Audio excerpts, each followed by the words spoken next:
3, 2, 1, fire!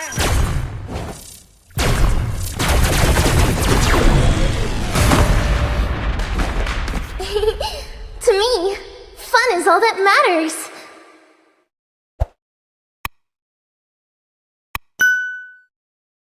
And with, Wise playing the Psycho Fredrin as The now we're Psycho calling Fredrin. him, I think it might just be a very good pick. It's pretty flex as well for them. Yeah.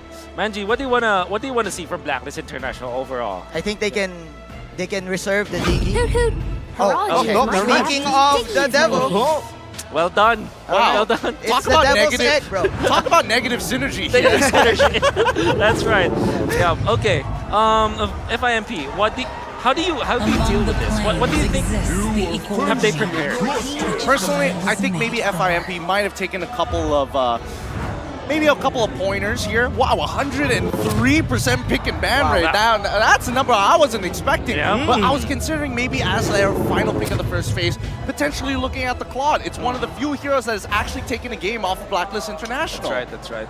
But there's a big straight up chance that Blacklist might pick it up since they're facing Eve and Glue. Yeah. That could be a potential. But yeah, what else do you think the Blacklist International will answer this time? There is a very high chance that they will want to answer high ground to high ground, getting a Fasa into their mix. In the meantime, getting a couple, probably just prioritizing a pick for Owl. Someone that can really hold on to the fight a little bit longer. I mean, we're already getting the Fredrin as well as the Valentina. If we're talking about getting a high ground alt like Eve, might as well just copy it, but still scale even harder. Okay, there's the Fredrin. This is pretty much a standard Blacklist draft, especially with US special Valentina. Wise has yet to lose a single Turbo Lord Retribution battle yet. Really? Wow. Wait. On the Fredrin. On the.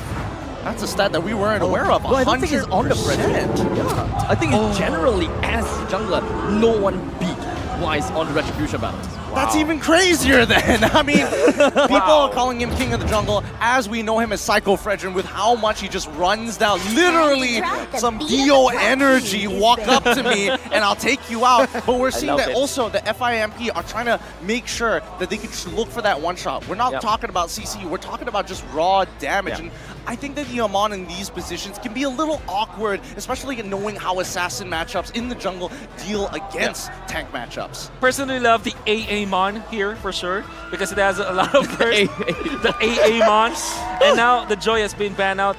Typically people will look into the V-Wise duo, the tandem, but sometimes they look at the Edward. Abstract, how do you feel about the draft so far? Honestly, one thing that I really like about seeing teams going up against Blacklist International is that they know that Oh My Venus can't play super aggressive all the way in the early stages of the game, right? When you pick up an assassin jungler, you would expect the opponents to go for Hilda, for example, right? Super aggressive right off the bat. And then FIMP knows that this is not going to be an option. Picking up an Amon right here, it may very well be one of the best answers to deal with this Diggy. No? Isn't it far too early to pick up the AA Mon, however? Yeah, I personally think that is really showing it really early on might be a mistake. I think it's not a mistake, especially for FIMP, because they have shown it in the group stages. Now, if this was hidden from everybody in the group stages, sure. The thing is, they have picked it up, and they know, Blacklist knows that Amon is one of the comfort picks from Cura, because you also saw this back in M4. That's right. So, I am looking at FIMP. I really, really like the drafts in the second phase coming out from them, right? They are really just trying to nail Edward down. And I think this has been one of the key ways, main win conditions from Echo as to how they beat them in MPLPH Grand Finals. Good thing that you pointed it out because that's what we saw with the bans. And I think imagine, you know this, targeting Edward might have been the way to go for teams to defeat Blacklist. They need to shut down Agent Zero, I think, so that Blacklist cannot pop it up or that's what you call him, right? Yeah. Because he brings the aggression in the team. I think targeting onto Edward is definitely one of the best ways, but also one of the most difficult ways, right? Yeah, for sure. Edward has such a wide hero pool. Right off the bat, I'm looking at Joy and Benedetta. It all makes sense. In the meantime, I'm also looking at Lapu Lapu. I'm also looking at Yu Zhong, both of which are such perfect play for Blacklist International to really come up to deal with this Eve. I mean, they're trying to make sure that they don't exactly have the easiest backline access, right? At least trying to make a decent matchup. Like, they're banning out Benedetta. If they were really worried about reliable backline access, they get rid of the Yuzong. They just want to slow them down. If it's about Blacklist International, it's about coordinated team play. 5v5s, in a matter of fact. Now, we're seeing that the Lapu Lapu is getting chosen here. I'm curious to see what marksman Owl wants to play. Carry looks good, but there's still an assassin. Brody, wow, really wants to win that lane. Pretty much comfort, huh? Yeah. The thing is, this is a skill matchup, though. Brody versus Beatrix isn't, black and white here, especially for the Beatrix right now. The fact that the Brody has kind of been nerfed, not because the Brody's been nerfed, but because some of the items, the defensive items has been buffed, especially with the steel leg plates becoming just the norm now in the gold lane. Brody certainly loses a lot of kill pressure. I think FIMP, they need someone to set up for the Beatrix. But is this a setup that you need? Okay. I'm not sure. I'm not sure. Okay. This is kind of like whole tactic going on Yeah, right yeah, now. yeah. I saw Gideon. Gideon's reaction was like, Diggy Hilda. and Hilda. So many teams have tried Hilda against Diggy of Blacklist International. Not everything worked. We see the audience prediction. Bleeding red. It's bleeding red. Blacklist International favored in this. And Turkey. FIMP, 88%, as expected. The draft has been laid out. Let's ask Manjin one last time when it comes to the draft. Many teams have tried. Hilda versus Diggy against Blacklist International. Didn't work. Do you think that this will be a game that FIMP can win? This is so risky. I think the aim on third pick is a risky pick. Okay. But they want to secure it. But I don't trust the Hilda. It failed back in the group stages. Yeah. So I think we all know the script already. Blacklist will win, but I'm simping for Fimp, bro. Okay, very well. Abstract, take it away. Ladies and gentlemen, as we make our way in to the land of dawn, who's the one that will come up early? Is it gonna be the Ube team, or would it be the aggressive Turkey? Well, let's see how this early game actually goes out. I mean, if Yue ends up dying here, that's probably going to be a very clear victory towards Blacklist International. But knowing how, to FIMP. But generally speaking, the way that we should be looking at this is especially when it comes down to these neutral objectives, right? Hilda is not really going to participate in the majority of these team fights, but is then looking for information, trying to make sure that Blacklist International, especially for their mid laner Yue, to continuously be pulled to a different direction. I mean, when we are looking at Edward, he is the master of his lane. The least amount of death amongst all the players. And I gotta have to say, Edward, he knows exactly what he's looking out for. In this current lane matchup, he doesn't really want to go to all-out aggressive against the Glue, but really just all about the lane priority and wanting to get back with his entire team. Yeah, actually.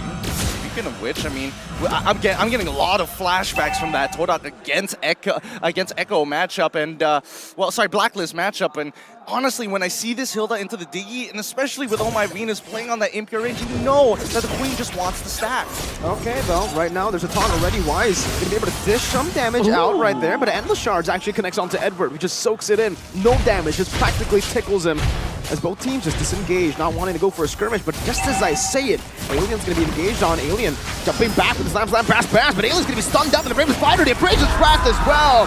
First blood for Edward, Kura, terrified up, trying to run up to distract to get him out of there right now, but it's gonna be chain CC by the Fredrin. The sprint is not ready, and it's gonna be Blacklist International with a clean 2-0 start. Now this is when we talk about lane matchup, especially micro. The fact is that Edward was already level 4, and unfortunately Blue was not in that same position. If you had the split, maybe something else, the occurrence could have been a little different, but the fact that they got 2 of those kills so early on, and a free neutral objective, that's gonna be an early goal for Blacklist International to start pressing the advantage against some of the stronger lanes. Kira didn't even have his ultimate for that fight, unfortunately due to the fact that the Lapu pretty much quote-unquote baited it out and managing to dash out of the way right before the final shot hits it. So honestly, Kira not exactly very good for that fight.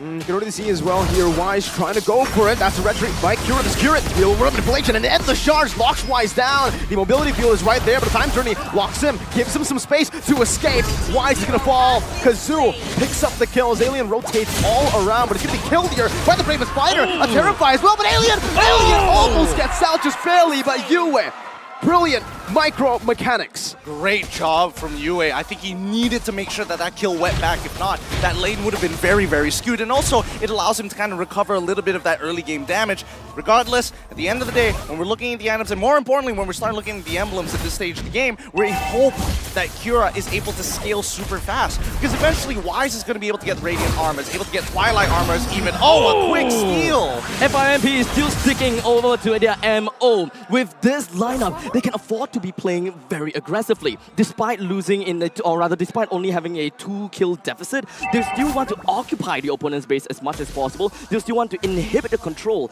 of Wise as the main frontliner. Especially the fact that they were able to burn a battle spell, a very important one at that as well. Venus, the way he was able to utilize this Diggy up against Todak was getting in the right places at the right time with the Flicker. Now, Turtle's going to be spawning in that Flicker is going to be on cooldown. So the clutch is disabled on this car, but at the end of the day, Oh My Venus just has to position a little bit more dangerously, right? Alien's totally fine. He's come to a point in the game where it's not Whoa!